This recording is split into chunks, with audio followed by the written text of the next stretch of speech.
La mansión de 3 pisos en el prestigioso barrio de Salamanca, en Madrid, era un monumento a la prosperidad de Eduardo Castillo.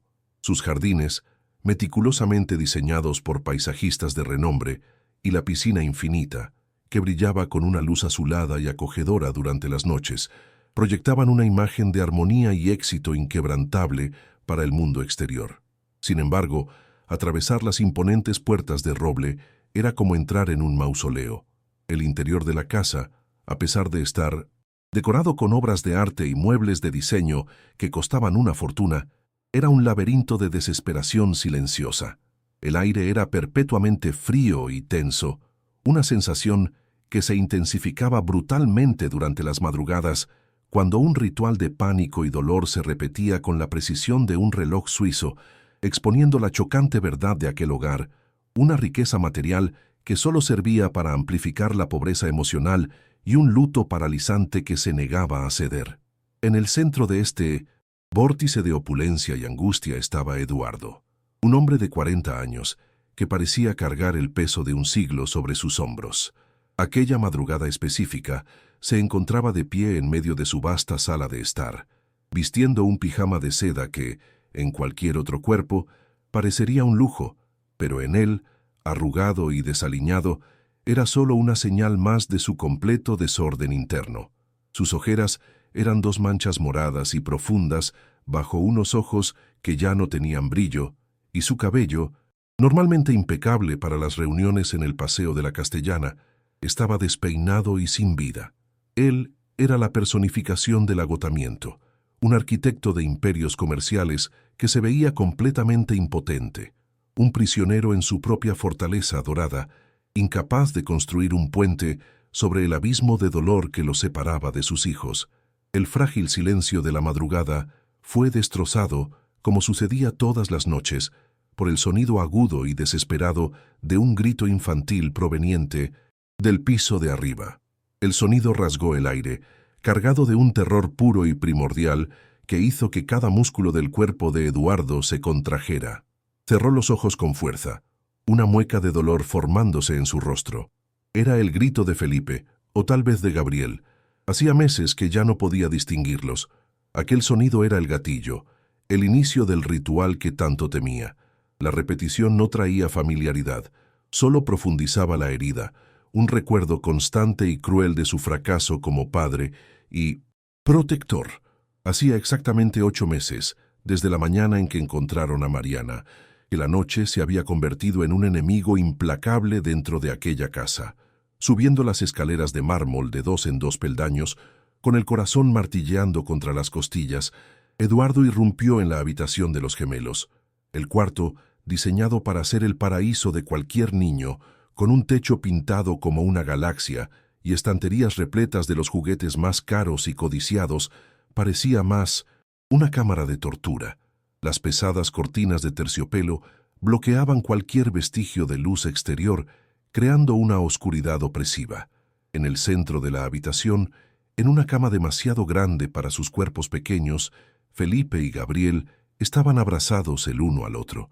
Sus rostros estaban pálidos, bañados por un sudor frío y rastros de lágrimas recientes.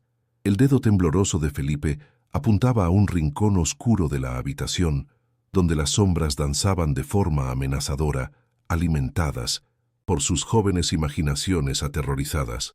«Está allí, papá».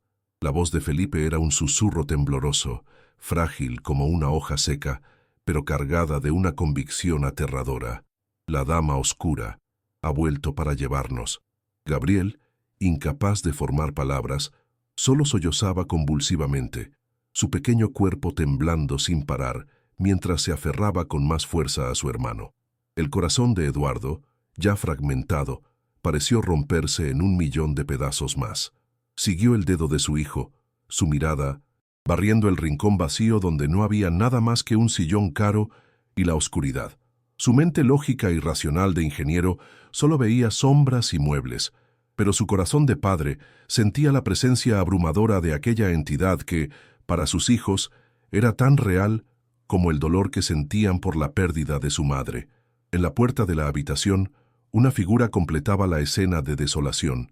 Doña Carmen, La quinta niñera en 8 meses, una señora de cabellos canosos y rostro marcado por la compasión y la impotencia. A su lado, en el suelo del pasillo iluminado, reposaba su pequeña maleta de viaje, ya hecha. Ella era la prueba viva e incontestable de la larga estirpe de fracasos de Eduardo, una mujer experimentada que había intentado de todo, desde rezos fervorosos hasta una disciplina más rígida, pasando por tés de manzanilla y canciones de cuna. Nada funcionó. El terror que emanaba de los gemelos era una muralla impenetrable, una fortaleza de dolor contra la cual sus intentos de cuidado se estrellaron y se hicieron añicos, noche tras noche, hasta su rendición final. Doña Carmen desvió la mirada de los niños y la fijó en Eduardo, sus ojos transmitiendo un mensaje silencioso de profunda pena y absoluta derrota. Sacudió la cabeza lentamente, un gesto sutil que llevaba el peso de una sentencia. «Lo siento, señor Castillo».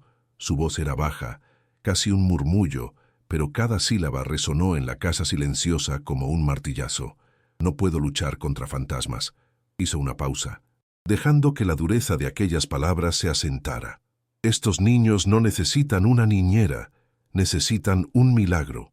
La frase fue la puntilla final, una declaración que no solo sellaba su partida, sino que también verbalizaba el tamaño de la impotencia de Eduardo.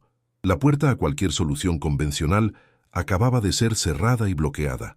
Mientras los pasos de doña Carmen se alejaban por el pasillo de mármol, su sonido resonando como una marcha fúnebre, Eduardo se sintió el hombre más solitario del mundo. Estaba allí, parado entre sus hijos aterrorizados y el vacío dejado por otra cuidadora en fuga.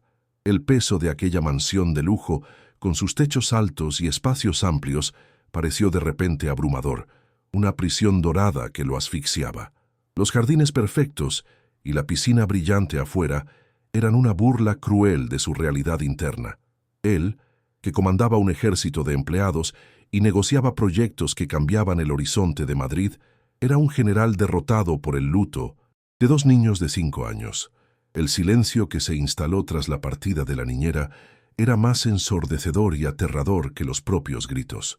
Con los hombros caídos bajo un peso invisible, Eduardo finalmente se movió. Se arrodilló al lado de la cama, la tela cara de sus pantalones de pijama arrugándose en la alfombra persa. Atrajo los 2 cuerpos temblorosos hacia un abrazo que pareció torpe y terriblemente inadecuado para el tamaño de su dolor. Susurró promesas de seguridad y protección en sus cabellos, palabras que sonaban huecas y falsas incluso para él mismo. Fue en ese instante, en el fondo del pozo de la desesperación, rodeado por los símbolos de un éxito que no significaba nada, que una resolución fría y dura como el acero se formó en su alma. Así no podía continuar. Los expertos habían fallado, las niñeras habían huido. Necesitaba otra cosa, algo radicalmente diferente. Aún no sabía qué era, pero la casa del milagro del que había hablado doña Carmen había comenzado oficialmente. Si esta historia ya ha tocado tu corazón, imagina lo que viene a continuación. Suscríbete al canal para no perderte ningún detalle y comenta aquí desde qué ciudad estás siguiendo este viaje. Tu presencia nos inspira a continuar. El pasado de Eduardo era una película vívida que se proyectaba incesantemente en su mente, un contraste torturador con el presente gris. Recordaba a Mariana, no como la figura ausente y trágica en la que se había convertido, sino como la fuerza vibrante que llenaba cada rincón de aquella casa. Recordaba su risa resonando por los pasillos, mientras perseguía a los gemelos por el jardín, su olor a jazmín impregnado en los cojines del sofá, la manera en que lo miraba por encima de la taza de café por la mañana, con un amor que parecía lo suficientemente sólido como para construir mundos.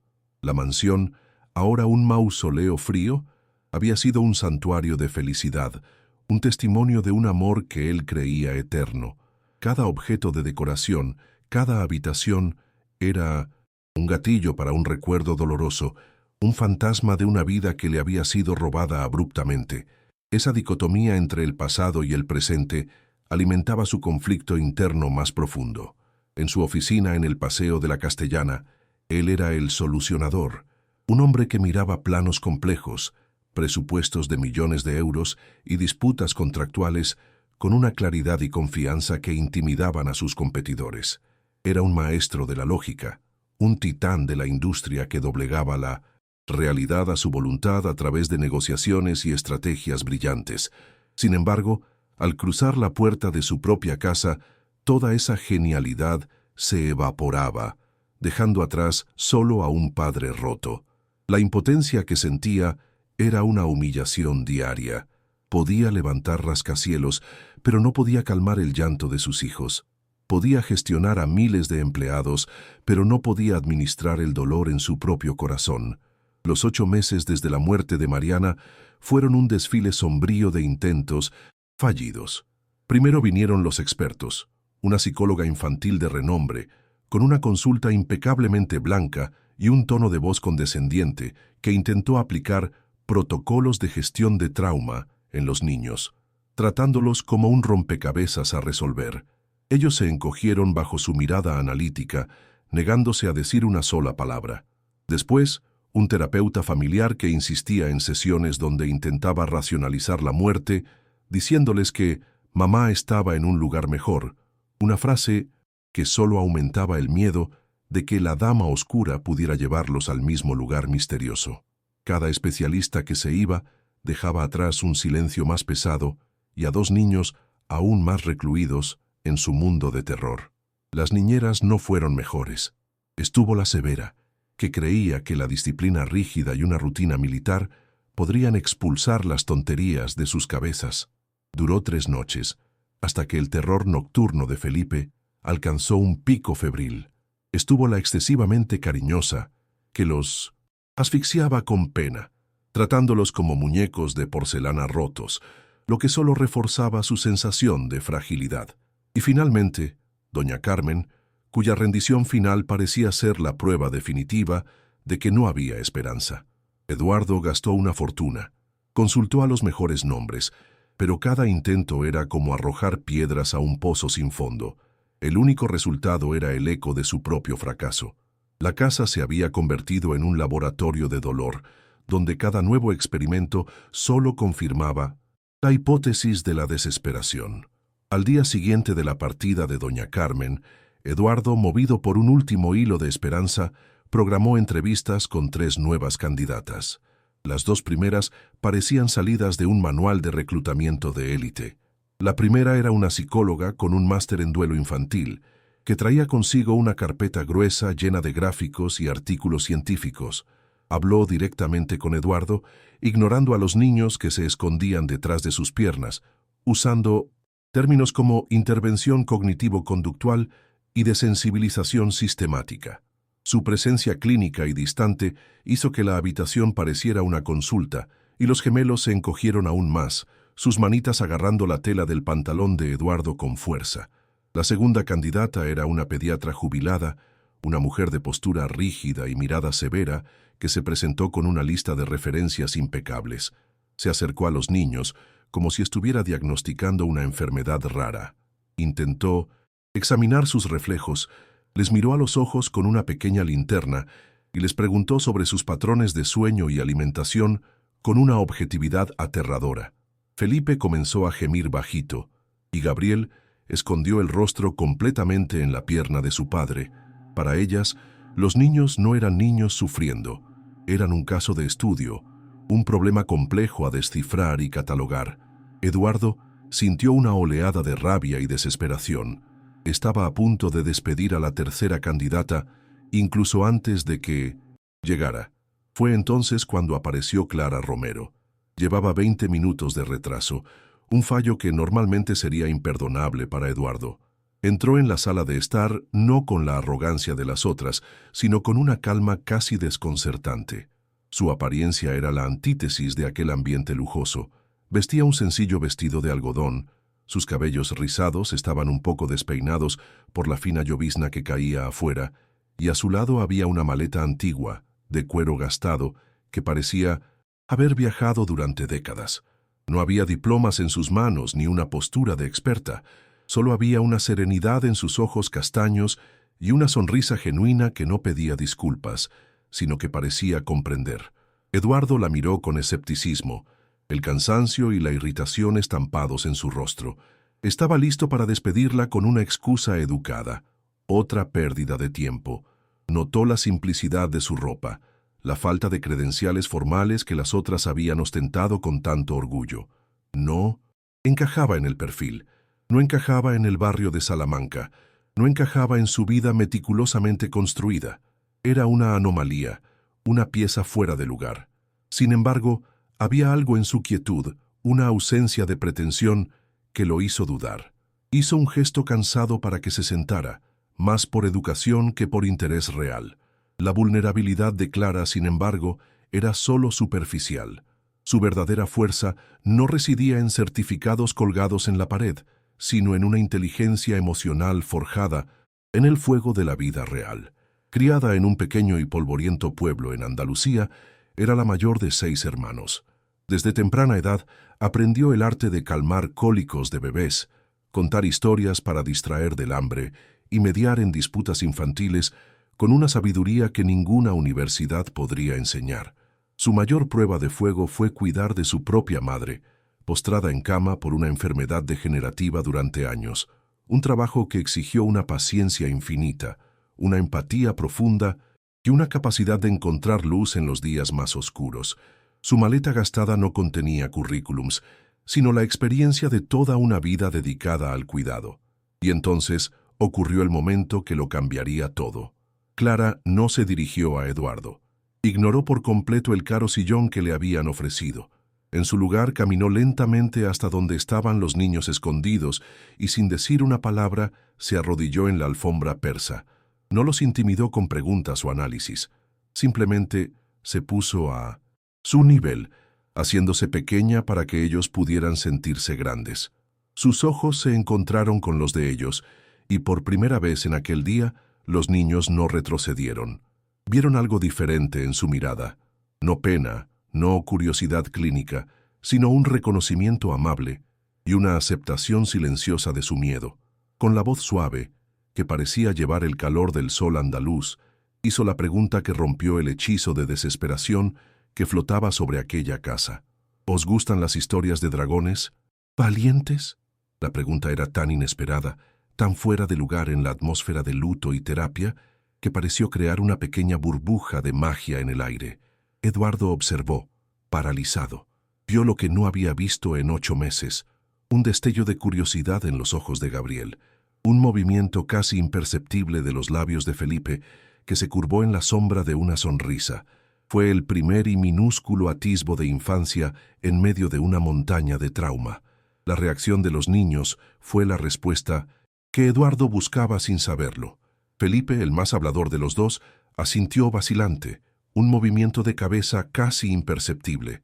Gabriel, que no hablaba con extraños desde hacía meses, susurró una sola palabra, tan baja que casi no se oyó. Sí. Y entonces, el milagro ocurrió. Una risa. No una carcajada, sino un sonido pequeño, frágil, como el tintineo de un cristal que se escapó de los labios de Felipe. El sonido atravesó el corazón de Eduardo como un rayo de sol, deshaciendo un nudo de angustia que ni siquiera sabía que estaba allí. En ese instante lo supo. Diplomas, protocolos y teorías no podían competir con aquello. Aquella mujer sencilla, con su maleta vieja y su pregunta sobre dragones, había logrado en 30 segundos lo que una legión de expertos no había conseguido en 8 meses. Clara fue contratada en el acto, y su enfoque continuó siendo tan único como su inicio.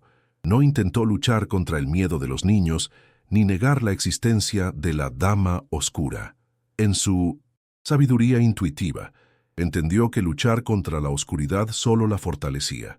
En cambio, decidió encender una luz, validó su miedo y a continuación les dio poder sobre él. Así nació la ceremonia de los guardianes de la noche, un ritual que transformó la hora de dormir, antes un momento de terror, en un evento de magia y seguridad. El miedo no fue expulsado, fue reemplazado por algo mucho más poderoso, la imaginación. El ritual comenzaba con un baño caliente, donde Clara no usaba jabones comunes, sino gotas de aceite de lavanda que, según ella, espantaban los pensamientos tristes.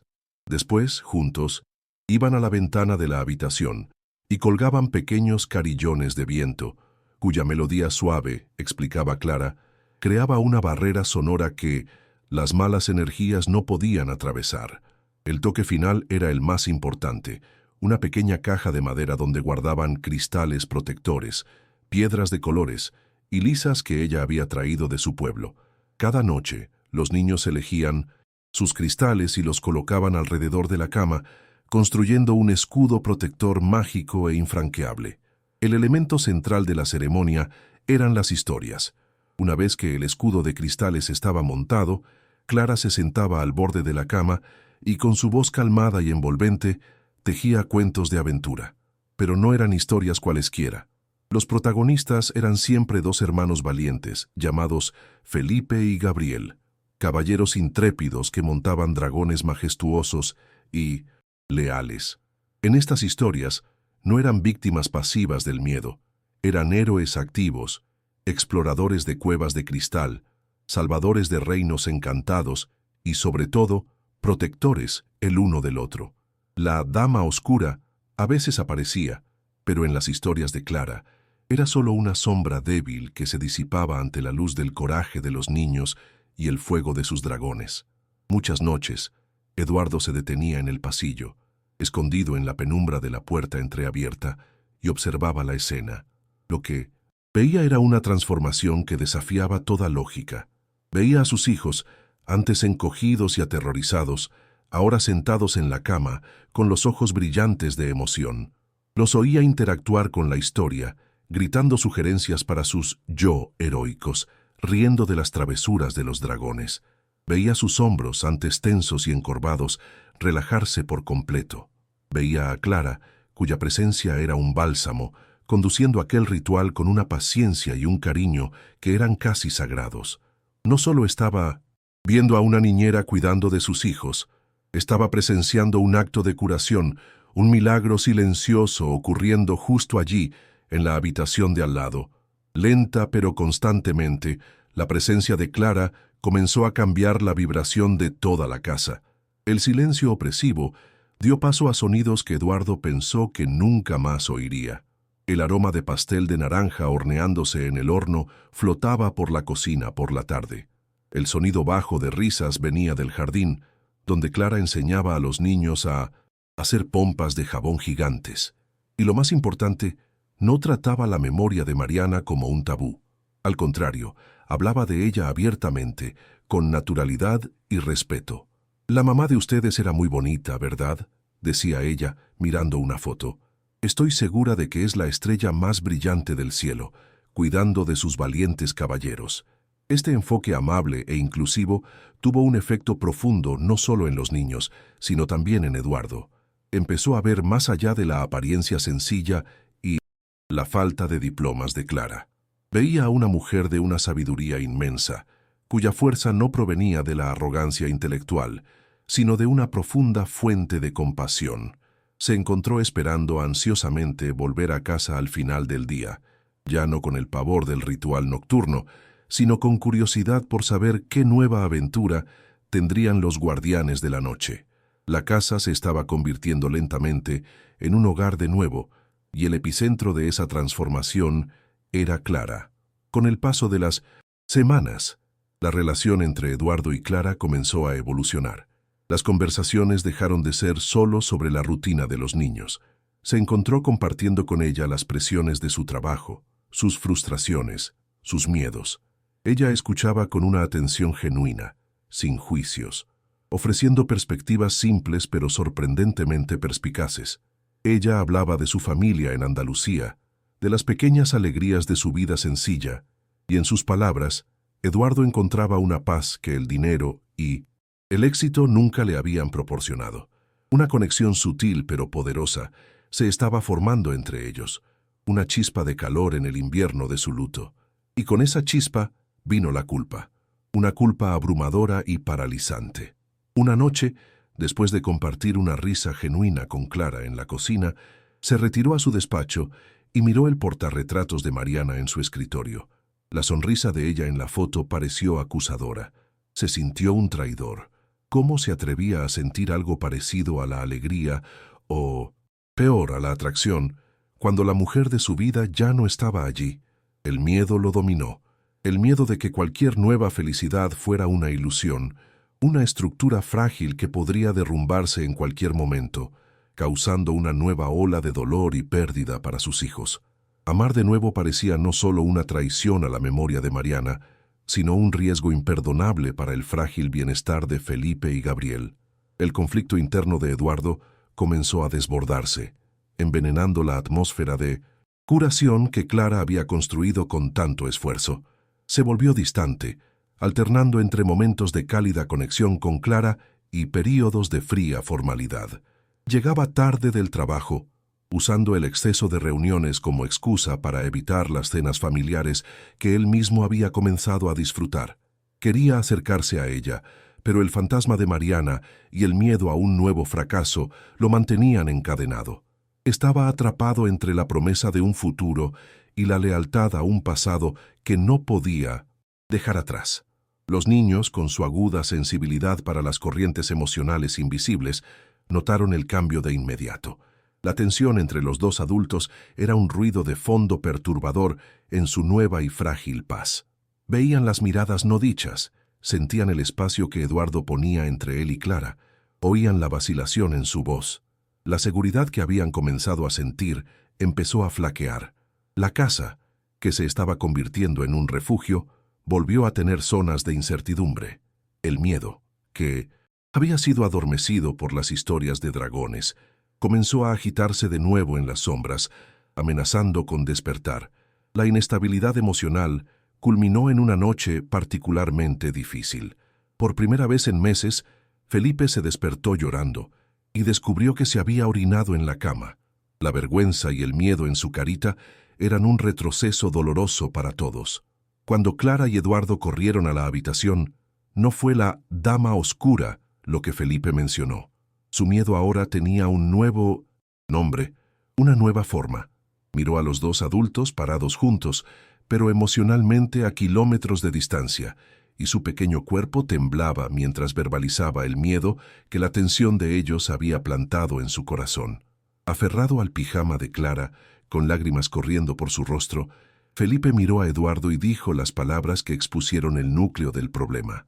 «No peleéis», susurró, aunque no se había dicho ninguna palabra de enfado. «Los adultos se ponen raros y luego se van». Miró de Eduardo a Clara. «No te vas a ir, ¿verdad, Clara? Como doña Carmen, no quiero que te vayas». El miedo a perder a su madre se había transformado en el miedo a perder a la mujer que les había enseñado a no tener miedo. La regresión de Felipe no era sobre un monstruo en la oscuridad, era sobre la posible implosión de su nuevo y frágil mundo. Gabriel, siempre el más callado, permaneció en silencio, pero sus grandes ojos estaban fijos en su padre, llenos de una acusación silenciosa y una súplica desesperada. No necesitaba palabras. Su mirada lo decía todo. Su dolor ya no era sobre el pasado, sobre la pérdida de Mariana. Era sobre el presente y el futuro.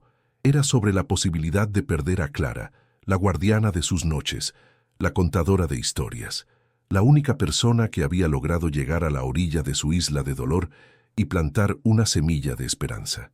La tensión entre Eduardo y Clara ya no solo les afectaba a ellos, estaba perjudicando activamente a los niños que ambos habían jurado proteger. Eduardo sintió el impacto de aquellas palabras como un puñetazo en el estómago. Vio con una claridad devastadora cómo su propio miedo, su propia culpa y su propia indecisión estaban recreando el mismo ciclo de inestabilidad y pérdida que tanto temía. Al intentar proteger la memoria de su esposa, estaba saboteando la felicidad presente de sus hijos. Al retroceder del amor por miedo al dolor, estaba infligiendo dolor a todos a su alrededor. La acusación inocente de Felipe fue un espejo que lo obligó a enfrentar la verdad de su propia cobardía emocional. En ese momento, de pie en la habitación mal iluminada, con el olor a lavanda y el suave brillo de los cristales protectores alrededor, Eduardo entendió que tenía que tomar una decisión. No era una elección entre Mariana y Clara. No era una elección entre el pasado y el presente. Era una elección entre el miedo y el amor. Podía seguir escondiéndose en su luto, permitiendo que los fantasmas de ayer destruyeran cualquier oportunidad de un mañana, o podía tener el coraje de abrazar la curación que estaba justo frente a él, no solo para sí mismo, sino para los dos niños que lo miraban como si él fuera lo único que los separaba del abismo. Miró a Clara, cuyo rostro estaba lleno de una compasión dolorosa por Felipe, y vio en ella no a una sustituta de Mariana, sino a una compañera, un alma igualmente invertida en la felicidad de aquellos niños. Vio la fuerza silenciosa que había reconstruido a su familia de las cenizas, y supo que cualquier futuro sin ella sería tan vacío y frío como lo era la casa antes de su llegada. La promesa que necesitaba hacer ya no era a un fantasma, sino a las vidas pulsantes y frágiles que dependían de él. Se arrodilló, uniéndose a Clara en el suelo, y atrajo a Felipe a un fuerte abrazo. «No, campeón», dijo, su voz quebrada por la emoción. «Clara no se va a ninguna parte, te lo prometo». Miró por encima del hombro de su hijo, y sus ojos se encontraron con los de Clara, haciéndole la misma promesa silenciosa a ella. Ella siempre será parte de esta familia, siempre. La declaración fue hecha, la promesa sellada en el aire tenso de la habitación, pero la pregunta inocente que vendría a continuación cambiaría el curso de sus vidas para siempre, transformando una promesa en un destino. La promesa de Eduardo, ella siempre será parte de esta familia, quedó suspendida en el aire, cargado de electricidad de la habitación. Las palabras, una vez dichas, no podían ser retiradas, y su peso y significado se posaron de manera diferente en cada persona. En el pequeño cuerpo de Felipe, la tensión que lo hacía temblar comenzó a disminuir, como un nudo que se afloja lentamente. Todavía estaba asustado, pero una nueva información se había introducido en su ecuación de miedo: permanencia. Para Clara, el corazón dio un vuelco. Levantó la mirada hacia Eduardo, sorprendida, sus ojos buscando los de él en busca de confirmación. Había esperanza en su rostro, pero también la incertidumbre de quien no sabe en qué terreno está pisando. Gabriel, el eterno observador, permaneció en silencio, sus grandes e inteligentes ojos moviéndose del padre a Clara, procesando la declaración con la seriedad de un anciano. Felipe, con la mente infantil trabajando para organizar el caos, se apartó un poco del abrazo de su padre para poder mirar a los dos adultos. La promesa de que Clara sería siempre parte de la familia era reconfortante, pero en su universo de 5 años, los conceptos eran concretos. Familia no era una idea abstracta, era una estructura con roles bien definidos que él conocía y extrañaba desesperadamente. No intentaba ser astuto ni manipulador. Estaba genuinamente tratando de encajar esa nueva y maravillosa promesa en el rompecabezas roto de su vida. Miró el rostro de su padre y luego el de Clara, sus labios moviéndose para formar la pregunta que su lógica inocente había construido. Con una honestidad brutal y pura que solo un niño puede tener, los miró a ambos y preguntó, con la voz aún un poco temblorosa pero clara: «Entonces, ¿podéis ser novios como papá y mamá?». La pregunta cayó en el silencio de la habitación como una piedra en un lago, creando ondas de choque que golpearon a Eduardo y Clara con toda su fuerza. No era una simple curiosidad, era una propuesta, una solución diseñada por una mente de 5 años para el problema más complejo de todos. Si fueran novios como papá y mamá, entonces la estructura estaría completa. Entonces, la promesa de siempre tendría sentido. Entonces la familia estaría segura de nuevo. Antes de que el impacto de la pregunta pudiera ser totalmente absorbido por los adultos atónitos, Gabriel, el hermano silencioso, dio un paso al frente. Habló por primera vez esa noche, su voz pequeña pero firme, completando el pensamiento de su hermano con una claridad desgarradora. «Para que podamos ser una familia de verdad otra vez». Si la pregunta de Felipe fue la chispa, las palabras de Gabriel fueron las gasolina. La frase «una familia de verdad» fue una flecha que alcanzó el centro del corazón de Eduardo. Se dio cuenta, con un dolor agudo, de que a los ojos de sus hijos no eran una familia de verdad desde hacía mucho tiempo. Eran solo fragmentos, supervivientes compartiendo un techo. En ese momento, las palabras de sus hijos se convirtieron en una revelación divina. La culpa que Eduardo llevaba como una pesada armadura, la culpa de traicionar la memoria de Mariana, simplemente se disolvió. Entendió que no era una traición, era una prisión autoimpuesta. Las mismas personas que creía estar protegiendo con su luto y su distancia le estaban, en realidad, dando el permiso más puro e incondicional para ser feliz de nuevo. Su petición no era una exigencia, era una absolución. Honrar a Mariana no significaba permanecer congelado en el dolor, significaba construir un futuro seguro y feliz para los hijos que ella tanto amaba. La felicidad de ellos, se dio cuenta, sería el mayor tributo que podría ofrecerle. Sintiendo el cambio en la atmósfera, la vacilación de su padre transformándose en algo nuevo, Gabriel cobró valor para dar el paso final. Soltó la mano de su hermano y caminó hacia Clara. Se detuvo justo frente a ella y levantó el rostro, sus enormes y suplicantes ojos fijos en los de ella.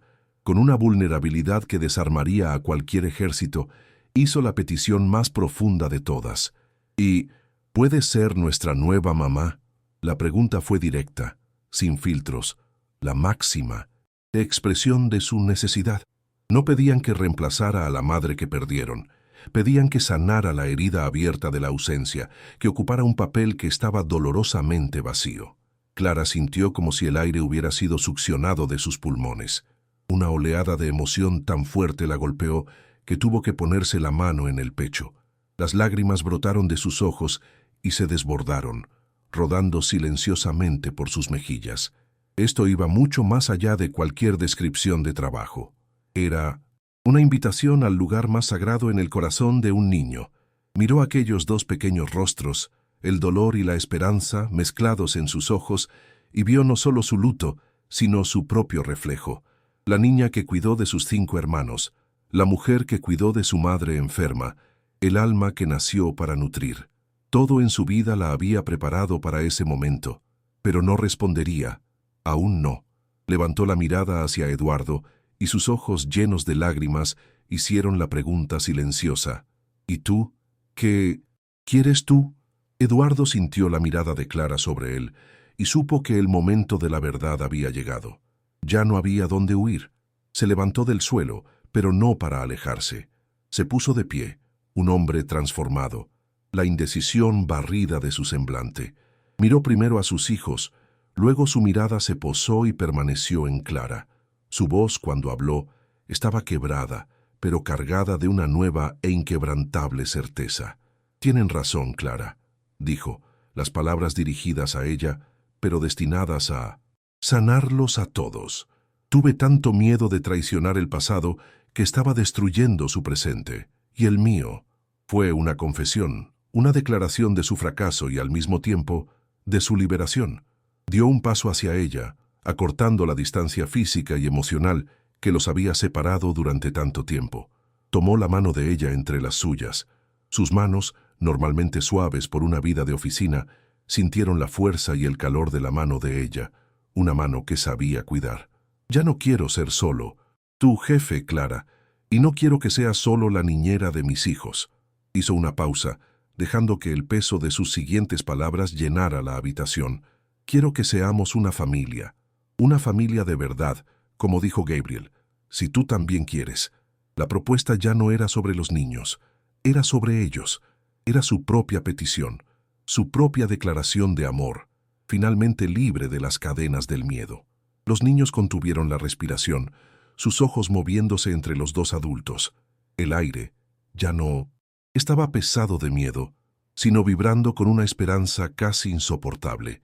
Ante su audiencia de 2, Eduardo se inclinó y besó a Clara. No fue un beso de pasión arrebatadora, sino de llegada a casa.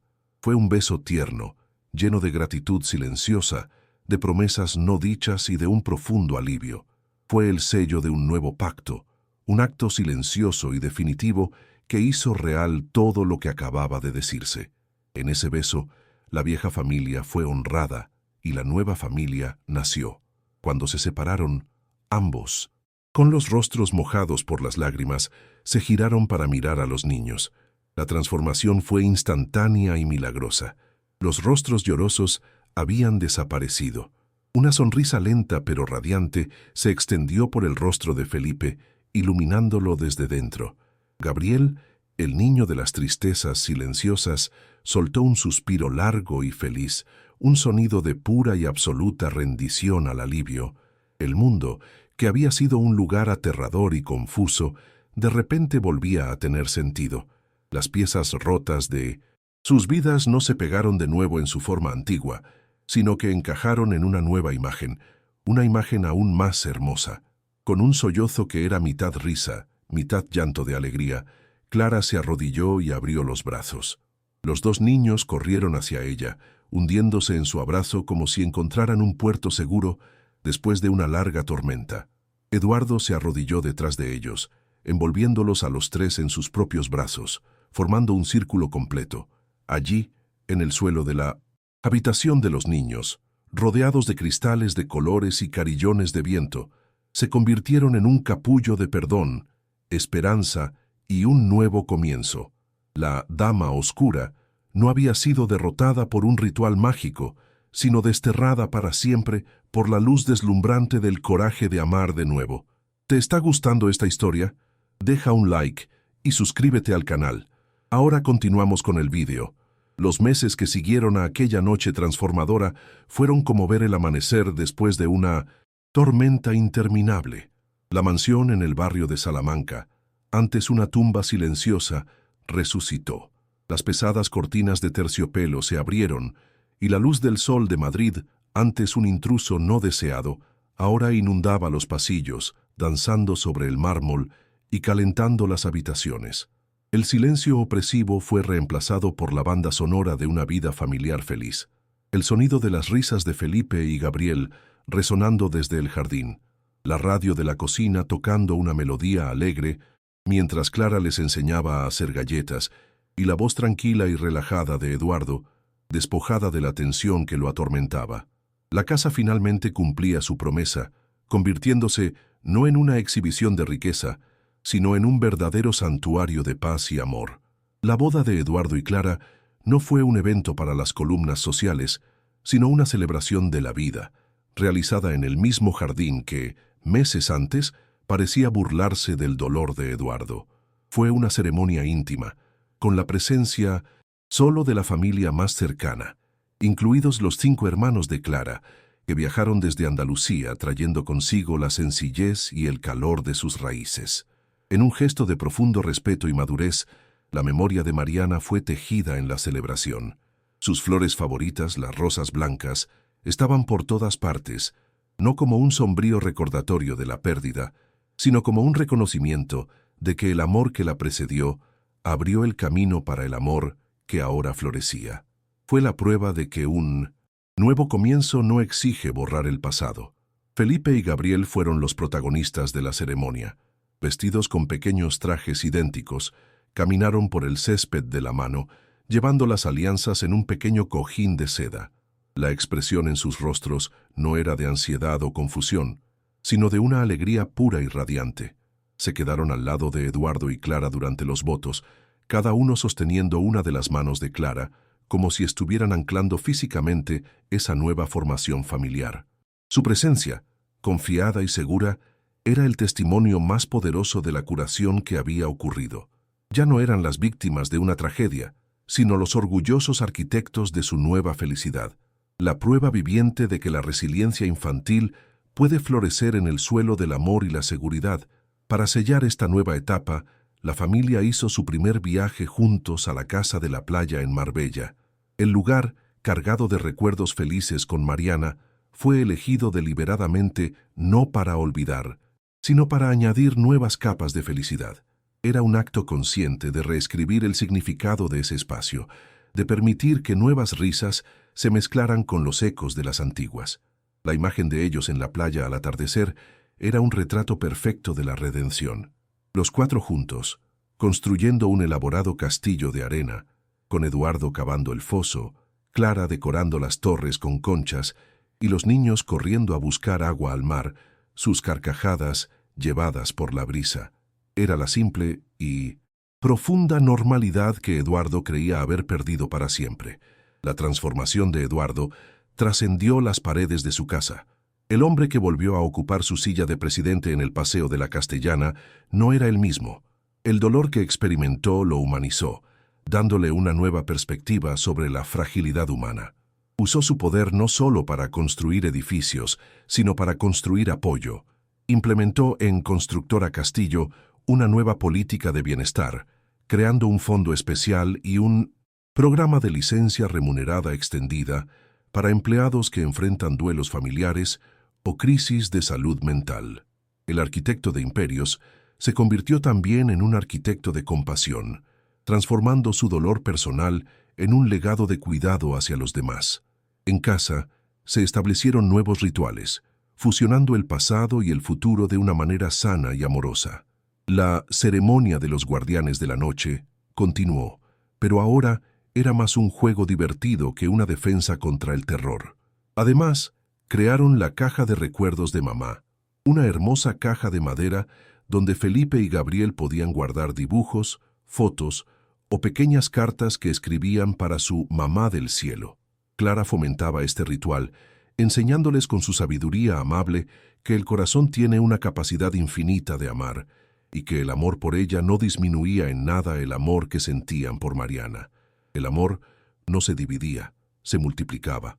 En una cálida noche de verano, la escena en la mansión era la personificación de la paz. Eduardo y Clara estaban sentados en la terraza cogidos de la mano, observando a los niños a través de un monitor de bebé. Ambos dormían profundamente, sus respiraciones tranquilas y regulares, un sonido que para Eduardo era la música más hermosa del mundo. Las noches de terror eran un recuerdo lejano, un capítulo cerrado. Conversaban en voz baja sobre planes para el futuro, sobre las vacaciones escolares, sobre las pequeñas cosas que componen una vida. La conversación era fácil, ligera, llena de afecto y de la seguridad de un futuro compartido. La fortaleza de Eduardo ya no estaba hecha de ladrillos y mortero, sino de amor y confianza.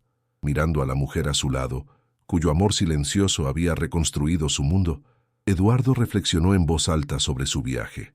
Confesó que, durante meses, intentó resolver el dolor de su familia de la única manera que conocía, con dinero, poder y la contratación de los mejores expertos. Trató el luto de sus hijos como un problema de negocios que necesitaba una solución técnica. Pero la cura no estaba en un protocolo o en un diploma, dijo él con la voz embargada de gratitud. La cura era una persona, era tu paciencia, tu empatía, tu coraje para entrar en nuestra oscuridad y simplemente quedarte. No luchaste contra nuestros fantasmas, nos enseñaste a bailar con ellos hasta que perdieron su fuerza. La imagen final de la historia es de una quietud duradera.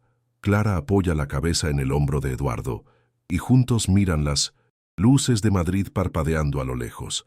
Hay una sensación de ciclo completo, de un círculo de dolor que se ha roto y ha sido reemplazado por un círculo de amor, sanación y crecimiento. El futuro, que antes parecía un abismo oscuro, ahora se extendía ante ellos como un horizonte abierto y prometedor, un lienzo en blanco que pintarían juntos, día tras día, con los colores vibrantes de su nueva familia. El amor no solo sobrevivió al luto, sino que floreció a partir de él, más fuerte y más consciente que nunca. ¿Han hecho algún gesto de bondad que cambió una vida? Dejen un corazoncito si creen que el amor es más poderoso que cualquier riqueza. Suscríbanse para más historias de segundas oportunidades. Comenten, el amor no tiene precio, si ustedes también creen en la bondad humana.